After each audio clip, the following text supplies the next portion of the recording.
Ia. Stulanga le wai le ngaluenga le nei aso. Tulanga le matango fia le suru me le la.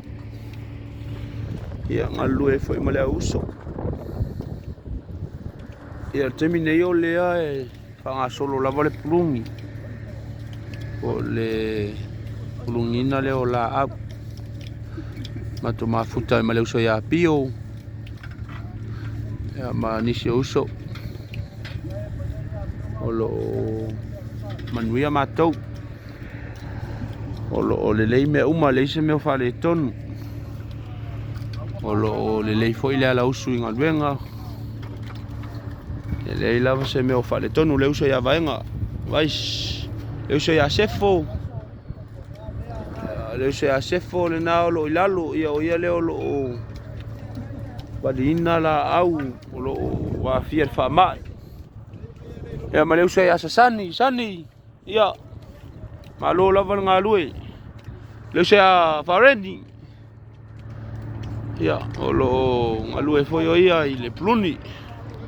Le usa siaki. Le usa ti penny. Le usa ti penny ia. Le usa ti penny o lo ngalue me le uso. Le usa ia pati. Ia, ma le usa tai, le usa ia wili. Ia, le usa ia wili. O lo ngalue me foi o ia le fatama ia ino la au. Le usa ia paitele. Le usa paitele. Ia, o le usa matua ia paitele. Ma lo la ngalue nei aso. Ia, o se ripoti atu nai ni sila nei. O lo ngalulue fia matou ma le auso. O lo manuia me uma. Ia, ai.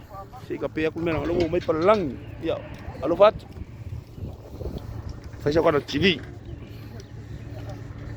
Sokala. Ya, dai.